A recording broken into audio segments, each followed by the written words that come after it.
Hello students, आप सभी का स्वागत है हमारे यूट्यूब चैनल नॉलेज नेक्सस में। जैसा कि आप जानते हैं कि हमने पिछली क्लास में पढ़ा था कोशिका के अंगद और कोशिका के अंग। इससे पहले हमने पढ़ा था कोशिका के बारे में, कोशिका क्या होती है, कोशिका सिद्धांत क्या होता है, कोशिका की खोज किसने की थी। और उसके बाद हमने पढ़ा था कोशिका के अंग, जो हमारा एक नया टॉपिक स्टार्ट हुआ था। और इसमें हमने प्रोटोप्लाज्म यानी जीव द्रव्य के बारे में पढ़ लिया था। जीव द्रव्य किसे कहते हैं?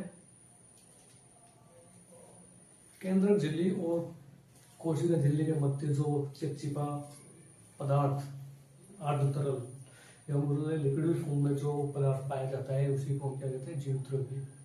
और ये क्या होता है? ये कोशिका का आधार होता है। ठीक, आज कोशिका के अंगों में हम दूसरे नंबर की कोशिका भित्ति, दूसरा अंग है कोशिका भित्ति, जिसके बारे में पढ़ने जा रहे हैं। कोशिका भित्ति क्या होती है? सबसे पहले मैं आपको बता दूं, कोशिका भित्ति सिर्फ पादप कोशिकाओं में पाई जाती है, जीवाणुओं में पाई जाती है और कवकों में पाई जाती है। ठीक है, कोशिका भित्ति को सेल वॉल कहते हैं। जैसे हम नाम से पता चल रहा बोल, तो ये क्या होगी? ये मृत होती है, कठोर होती है। ठीक है, मृत और कठोर। आप सभी देखोगे जो पेड़ पौधे होते हैं उसके बाहर जो आवरण होता है सेल्स का, या बोल सकते हैं जो छाल होती है पेड़ों की, जिसको हम देसी बोलचाल की भाषा में छाल कहते हैं, वो क्या होती है? कोशिका भित्ति ही होती है। ठीक है, केवल पादप कोशिकाओं में पाई जाती है। ये मृत कठोर कोशिका झिल्ली के बाहर होती है। कहाँ पाई जाती है? कहाँ पाई जाती है? कोशिका झिल्ली, कोशिका झिल्ली के बाहर। ठीक है, दूसरा पादपों की जो कोशिका होती है, ये इंपॉर्टेंट है बेटा, इसको इंपॉर्टेंट कर लेना तीनों। ठीक है, पादपों की कोशिका होती है झिल्ली, कोशिका भित्ति होती है जो सेलुलोज की बनी होती है, या हम ये भी कह सकते हैं सेलुलोज और हेमी सेलुलोज की बनी होती है। दूसरा, अगर हम जीवाणुओं की बात करें तो जीवाणुओं की जो कोशिका भित्ति होती है वो पेप्टिडोग्लाइकोन की बनी होती है। किसकी? पेप्टिडोग्लाइकोन की बनी होती है। उसके बाद हम बात करते हैं कवकों की। कवकों की कोशिका भित्ति बनी होती है काइटिन की। इसको याद करने में आसानी होगी, कैसे कवक कैसे काइटिन। ठीक है, कार्य क्या होती है? कोशिका भित्ति है। ठीक है, अब आपके दिमाग में एक क्वेश्चन आ रहा होगा कि जो पादपों में मृत होती है, मतलब जो कोशिका भित्ति होती है वो मृत होती है, तो फिर उसका पादपों में क्या उपयोग हो सकता है? तो दूसरा देखिए, पहला, कोशिका को आकार प्रदान करती है। ये क्या करती है? कोशिका के आकार को बनाए रखने में सहायता करती है। दूसरा, विभिन्न पर्यावरणीय कारकों से सुरक्षा प्रदान करती है। यानी पर्यावरणीय कारक बहुत से आ जाते हैं, जैसे एनवायरमेंट में नमी हो जाती है या काफी छोटे कीड़े मकोड़े हो जाते हैं, तो उनसे कोशिका की क्या करती है? सुरक्षा प्रदान करती है। इसके अंदर पाई जाती है कोशिका झिल्ली। ठीक है, चलिए इसको नोट कीजिए, फिर उसके बाद हम पढ़ेंगे कोशिका झिल्ली के बारे में।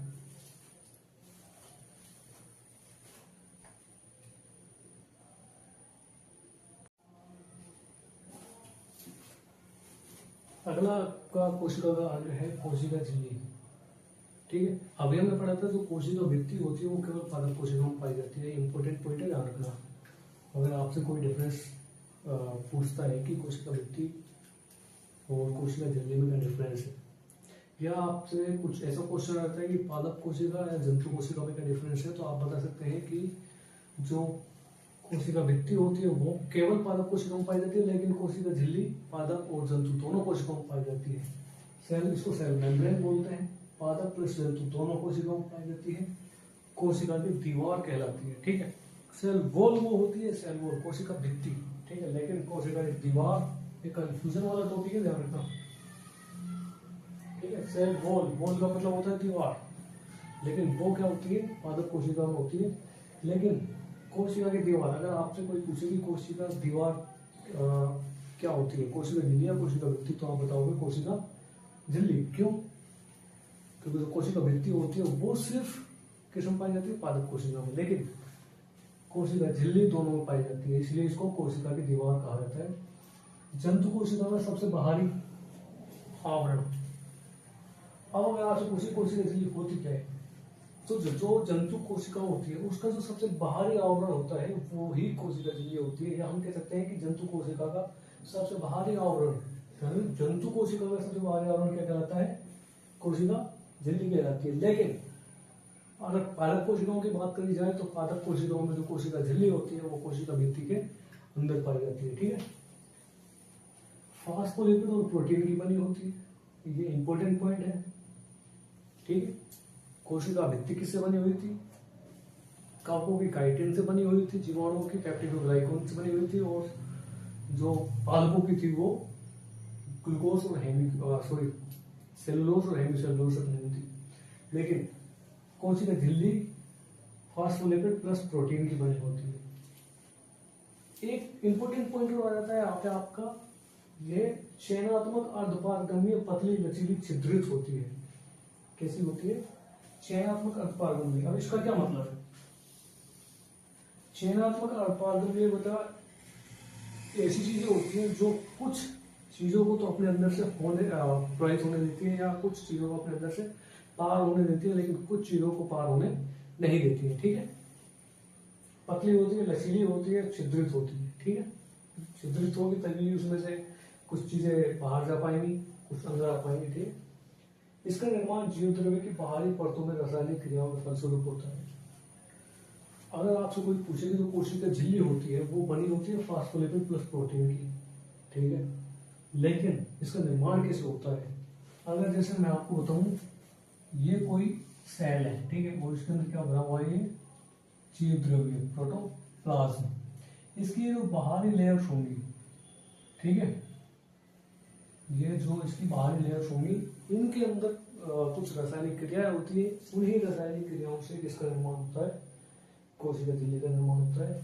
ठीक है, दूसरा, कोशिका झिल्ली का तरल मोजेक मॉडल, ये इंपॉर्टेंट है, इसको इंपॉर्टेंट कीजिए, ऑब्जेक्टिव टाइप के लिए इंपॉर्टेंट है। कोशिका झिल्ली का तरल मोजेक मॉडल, या हम ये कह सकते हैं कि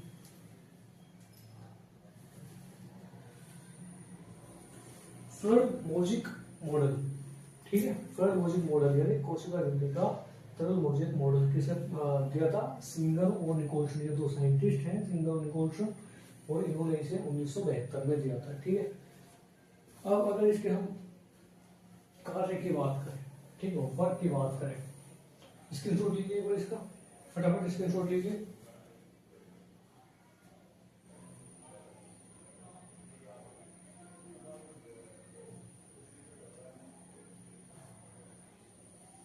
चलिए देखिए, बता देते हैं इसको।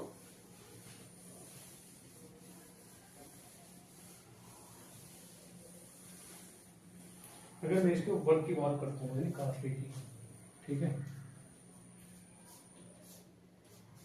तो इसका क्या कार्य होता है? इसका पहला कार्य होता है कोशिका को आकार प्रदान करती है।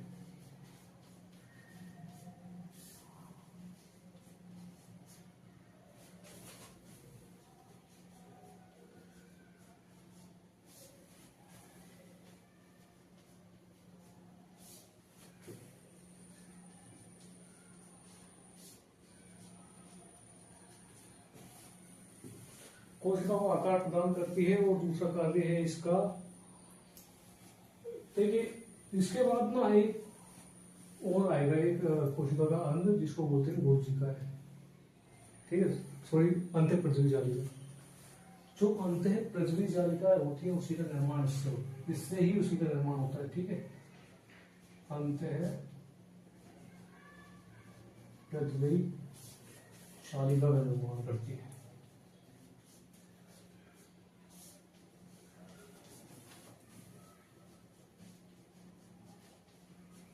ठीक है, अंतःप्रज्वी जालिका का निर्माण करती है, कोशिका को आकार प्रदान करती है, अंतःप्रज्वी जालिका का निर्माण करती है। इसके दो वर्क होते हैं, मैंने तो लीजिए, चलिए नोट कीजिए।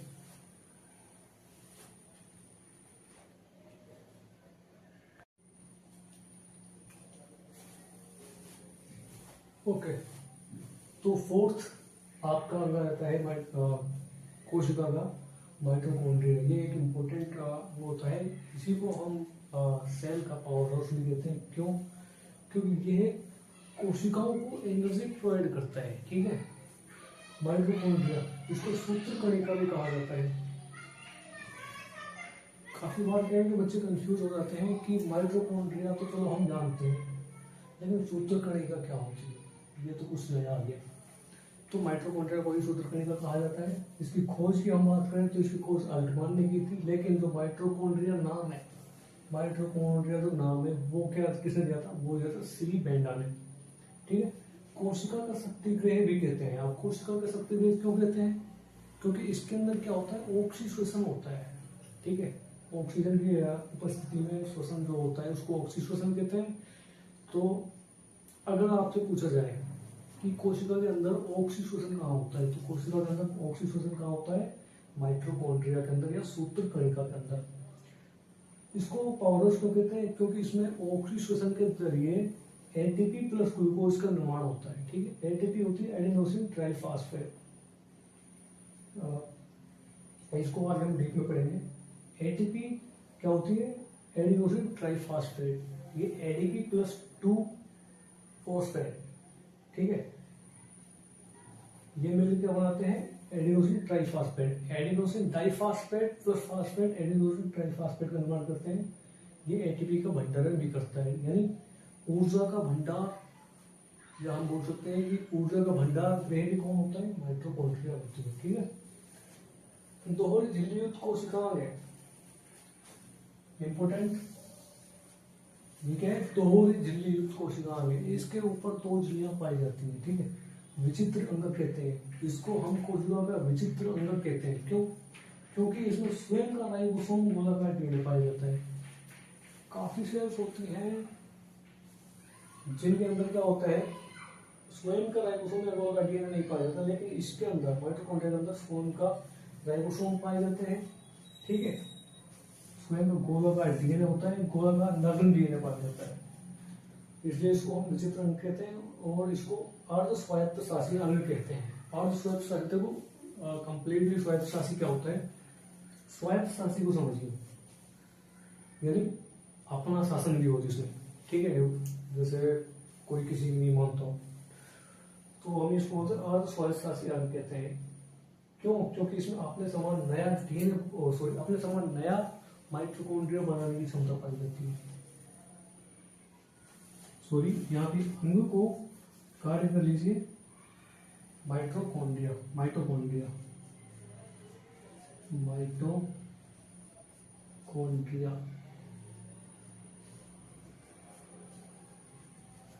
और ये सेल के अंदर क्षमता नहीं पाई जाती जो अपने जैसे कुछ और पैदा कर सके, ठीक है। तो इसके अंदर क्या पाया जाता है, माइटोकॉन्ड्रिया बनाने की क्षमता पाई जाती है, इसीलिए इसको स्वायत्त शासी कहते हैं, यानी स्वयं का शासन करने वाला अंग। चलिए फटाफट बोल लीजिए, फिर इसके बाद हम इसके स्ट्रक्चर और इसके जो कार्य होते हैं उसके बारे में पढ़ते हैं। इसके जोड़ लीजिए।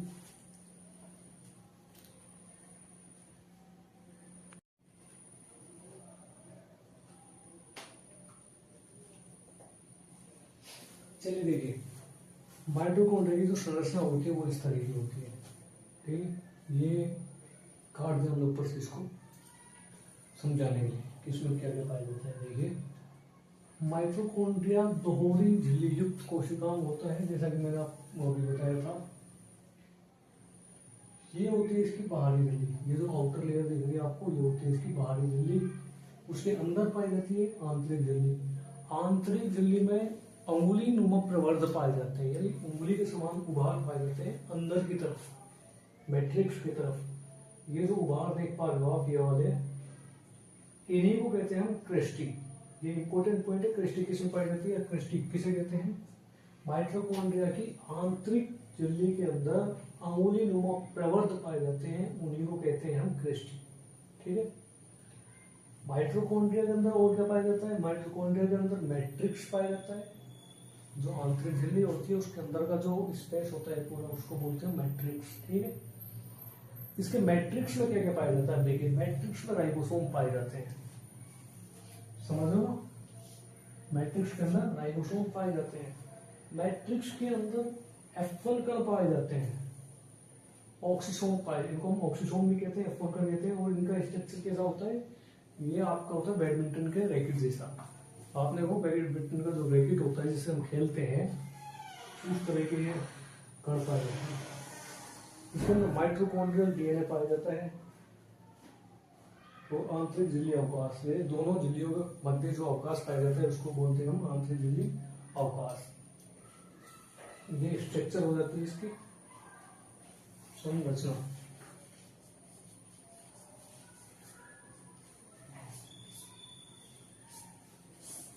चलिए इसके जोड़ लीजिए बराबर, उसके बाद इसके कार्य करेंगे।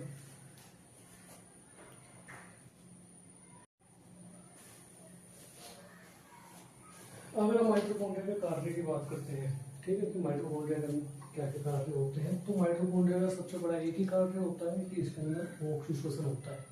कोशिका के अंदर ऑक्सीश्वसन कहाँ पाया जाता है? माइटोकॉन्ड्रिया के अंदर पाया जाता है। माइटोकॉन्ड्रिया की जो आंतरिक झिल्ली होती है उसके ऊपर अंगुली के नुमा प्रवर्त पाए जाते हैं जिसको हम क्रेस्टी कहते हैं।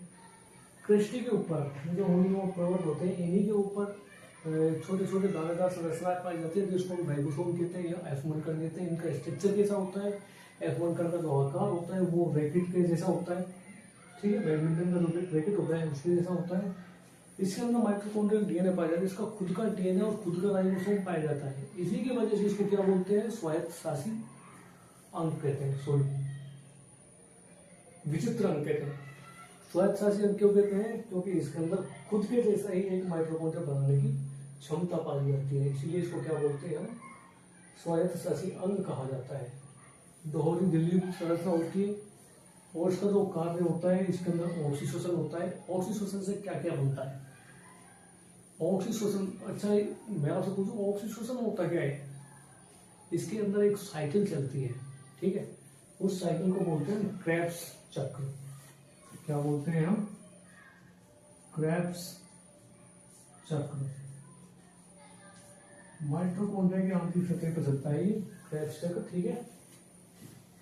माइटोकॉन्ड्रिया आंतरिक सतह पर एक साइकिल चलती है, क्रेब्स साइकिल, और इसी के जरिए ऑक्सीश्वसन द्वारा एटीपी का फॉर्मेशन होता है। क्या होता है बेटा? एटीपी का फॉर्मेशन होता है, ठीक है। ATP plus glucose, ATP plus glucose का निर्माण होता है। एटीपी का निर्माण होता है प्लस एटीपी का संचय होता है एनर्जी के रूप में। ये होता है एनर्जी के रूप में, ठीक है। यह आपका माइटोकॉन्ड्रिया हो जाता है। चलिए